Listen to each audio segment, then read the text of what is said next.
Bapak, Ibu, saudara-saudara, serta anak-anakku sekalian, selamat pagi. Semoga kita dalam keadaan sehat, tak kurang suatu apa. Kita berjumpa kembali dalam acara Renungan Satu Hati, Sapaan Tuhan tiap pagi. Sabtu 19 September 2020. Sebelum kita mulai, marilah kita berdoa terlebih dahulu.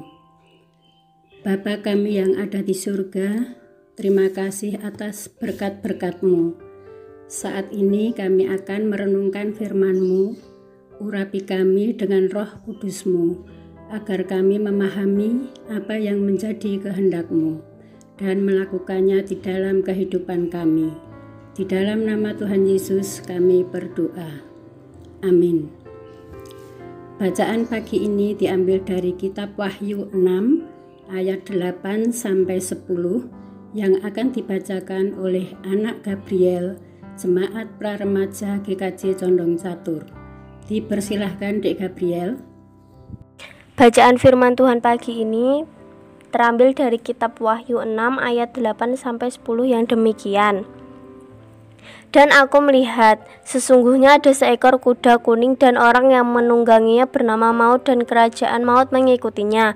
Dan mereka diberikan kuasa atas seperempat dari bumi untuk membunuh dengan pedang, dan dengan kelaparan dan sampar, dan dengan binatang-binatang buas yang ada di bumi.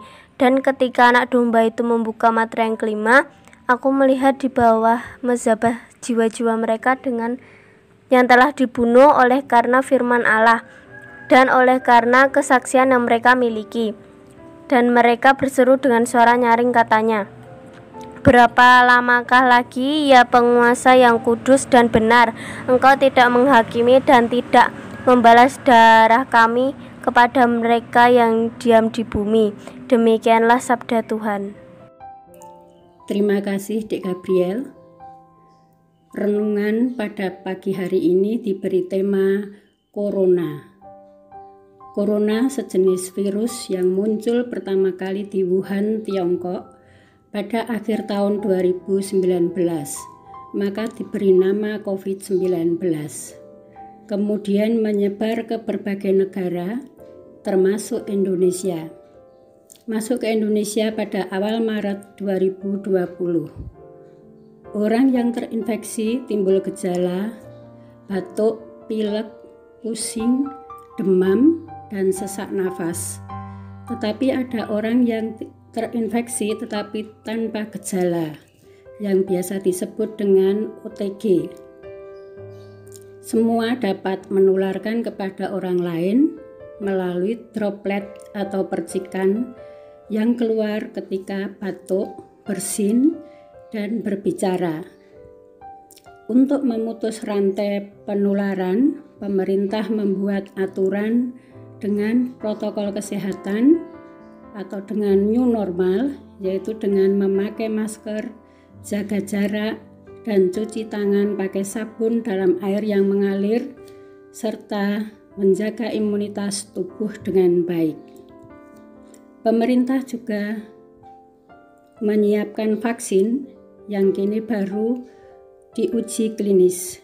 Semoga semuanya dapat berjalan dengan lancar dan berhasil baik sehingga pandemi cepat berlalu. Sampai saat ini penyebaran virus masih terjadi, bahkan meningkat dan mengancam klaster-klaster keluarga dan sudah menyebar ke berbagai daerah, sehingga menambah kepanikan, kegelisahan, keprihatinan, kekhawatiran, serta ketakutan atas dampak dari pandemi ini. Hampir semua aspek kehidupan terdampak, misalnya dalam hal pendidikan, kesehatan, sosial, ekonomi, kemudian hal keagamaan, semuanya berubah dari kebiasaan-kebiasaan yang kita lakukan sebelum pandemi. Kalau kita kaitkan Corona ini dengan bacaan kita tadi, yaitu Wahyu 6 ayat ke-8, kerajaan maut diberi kuasa untuk membunuh manusia seperempat dari bumi dengan antara lain dengan sampar dengan corona, maaf. Mungkin corona ini sama dengan sampar. Dalam perjanjian lama, sampar itu adalah hukuman atau amarah Tuhan atas dosa-dosa manusia. Dapat dibaca dalam Yehezkiel 14 ayat 19 dan Yeremia 21 ayat 6. Dalam perjanjian baru, sampar adalah tanda kedatangan Tuhan Yesus yang kedua kali ke dunia. Dapat dibaca dalam Lukas 21 ayat yang ke-11. Kemudian muncul pertanyaan, apakah corona ini terjadi sebagai hukuman atas dosa manusia? Apakah corona ini terjadi karena tanda-tanda kedatangan Tuhan Yesus yang kedua kalinya? Kita semua tidak tahu. Semua masih misteri bagi kita. Apakah ini bentuk peringatan bagi kita? Dalam Wahyu 3 ayat 19, barang siapa kukasihi, ia kutegur dan kuhajar, sebab itu relakanlah hatimu dan bertobatlah. Kita sebagai orang beriman, mari kita berserah kepada Tuhan dengan mawas diri. Apakah ada sesuatu yang membuat Tuhan tidak berkenan? Dan mari kita bertobat, minta ampun kepada Tuhan dengan menyesali dosa-dosa kita, berdoa dan berikhtiar sehingga pandemi ini segera berlalu. Kesulitan-kesulitan hidup yang menyebabkan penderitaan berganti menjadi hidup tentram, damai dalam lindungan Tuhan.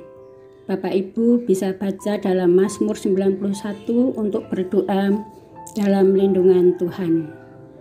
Demikianlah renungan pada pagi hari ini, semoga bermanfaat bagi kita. Kita tidak usah takut sama sekali, tetapi waspada, hati-hati terhadap pandemi yang ada di sekitar kita ini. Mari kita tutup dengan berdoa. Tuhan, kami kembali mengucap syukur atas firman-Mu di pagi hari ini. Lindungilah kami dari berbagai bencana dan kesulitan-kesulitan hidup.